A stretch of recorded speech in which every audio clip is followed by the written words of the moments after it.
If you are retired and you think YouTube is only for younger people, we thought the same thing. We started this channel at 72 and 51 with zero experience, learned a whole new language and discovered something unexpected. Here is what happens when a baby boomer and a Gen X start a YouTube channel. We started YouTube after retirement at 72 and 51. She's the one that's 72, by the way. We retired thinking life would slow down, and then we decided to start a YouTube channel. And suddenly, we entered a brand new world, learning a new language with words we'd never heard before in our lives. If you retired and feel like technology passed you by, we felt the same way. Starting YouTube made us humble and surprised. So, what made us even consider YouTube? Well, we started because we felt that since we really have lived a full life so far, we made mistakes, we learned lessons. We thought maybe this could resonate with some people out there and we can help someone else.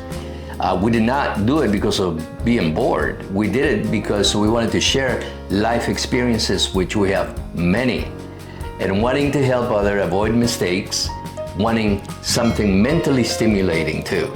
We didn't start YouTube to be famous at all. That's for sure. We started because we had something to say and we wanted to say it. The one thing that surprised us was how quickly YouTube became more than just a hobby. At first, we honestly thought, are we too old for this? And then we realized learning this stuff was actually good for us.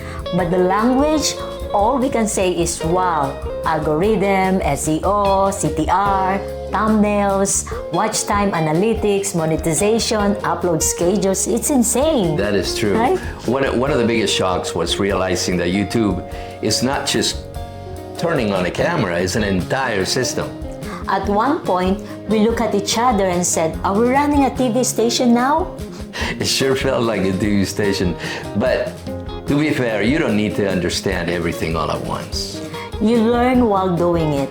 The more you do it, the easier it gets. Yes. Some of the pain point was the editing took forever. We never knew that took so long. That's for sure.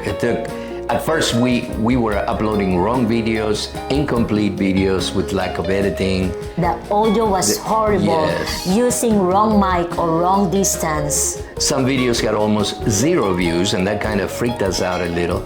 We didn't know what to expect. We were so confused. One of the biggest surprises was how frustrating technology was. The things that looked so simple when you went into YouTube and looked for them, it wasn't so simple when you were applying it ourselves. Like software update, files not saving in the right places, mic and camera not communicating or connecting. It wasn't that we couldn't learn it, it just took a lot longer than we thought. I was humbling. Since I'm in charge most of the editing was another reality check. What looked like a 10-minute video sometimes took hours or days. We were rewatching clips over and over, accidentally deleting good footage, overthinking every cut.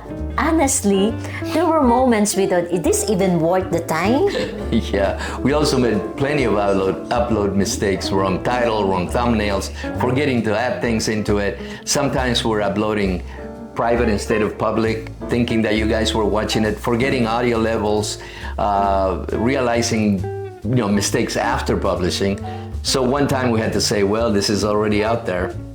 Nothing kills your confidence faster than realizing your audio is not good, especially after you recorded the entire video, for example, with noise, the mic battery dying, echo you didn't hear until it was too late.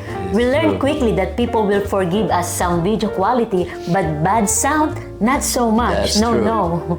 That is true. For me, seeing low view numbers was tough, is tough, to put your heart and soul into it and publish it and then nobody watches it. We were refreshing the analytics, comparing to other channels, questioning if we were doing something wrong. And that is honestly when people quit, and we almost did. Self-doubt came in quietly. We asked ourselves, are we talking to no one? We were feeling like we were invisible, questioned ourselves, and then one comment came in and it changed everything. Yeah, another thing was putting yourself out there later in life criticism feels a little bit more personal because fear of negative comments, fear of being judged by younger and older viewers, and then second guessing what you say on camera. But with time, we realize that criticism says more about the person making it than it is about us. The hardest part wasn't the technology, it was pressing publish. It was putting ourselves out there and wondering if anyone cared or what will they say. Retirement teaches you patience, but YouTube teaches you humility in a big way. It is true. But then, this is where inspiration lands. Then something changed. Retirement didn't end our growth, it restarted it. We actually didn't just learn YouTube, we rediscovered parts of ourselves we thought retirement might take away. The moment that really changed everything for us was reading the comments and personal emails. Someone saying, "This helped me," or "Good job," or "Thank you, I subscribed," made all the difference. It's true. This guy's always giving us good comments. This one says, "Reason 4 is the one that resonated with me deeply. Thanks, Ruben. All good points for the thinking cap." That's really nice. Viewers sharing similar fears and experiences as we did. People thanking you for being honest, not being polished. That's when we realized, excuse me, that we weren't just making videos, we were connecting with people. We began to feel productive again, useful, since we thought retirement was going to make us feel unnecessary. Yeah, working on the channel gave us something else to wake up for, another reason to plan, to create, to finish something. It felt good to feel useful. We didn't expect to still be learning brand new skills again. No, learning didn't stop because we retired, that's for sure. It changed the shape, if you will. Editing, storytelling, speaking on camera, basic tech solving, and I mean very basic for us though. YouTube became the creative outlet we didn't know we were missing. Creativity doesn't retire. It just waits for space. It's space that you have to give in order to learn to tell stories and choose topics and improve your delivery, something that we continue to do every day. Starting our YouTube channel forced us to think that turned out to be a gift. Planning content, remembering details, problem solving. Adapting to change, it challenged us in unexpected ways. More than anything, YouTube made retirement feel alive. We're looking forward to new ideas, feel connected with the world. Retirement didn't close a chapter for us. It opened a new one. If you're retired or almost retired and thinking about starting a YouTube channel, don't wait until you feel you are ready. We didn't, and I think maybe that is why it worked for us in the way it did.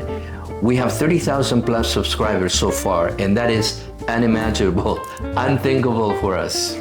We weren't ready, we were confused, but we started anyway. If you're considering it, ask us any questions you have in mind in the comments. We already made tons of mistakes, so you don't have to make as many as we did. If we can learn this in retirement, so can you. Absolutely. So, to make this story short, yes, it was frustrating. Yes, we doubted ourselves, but looking back now, we wouldn't trade a thing. In closing, if you're retired and wondering what's next, we hope this reminded you that there's still so much ahead. If you're thinking about starting something new, let us know in the comments. We'd love to hear your story. If there is one thing that we've learned, is this: retirement is not the end of growth. It's the beginning of choosing things that matter now. Starting something new later in life can be uncomfortable, even scary, but it can be also incredibly rewarding. If you're sitting there wondering if you still have something to offer, let me tell you, you do. And it's never too late to share it. So friends, if you find a little bit of encouragement today in this video, please don't forget to like and subscribe. And let us know in the comments your suggestions, your experiences with this, or if you have any questions we haven't answered here. We thank you for being with us here today. It helped us continue and do better, and have a great day. And we will see you on the next video about life in retirement, life in YouTube. You take care of yourselves and take care of each other. We'll see you soon. Bye-bye.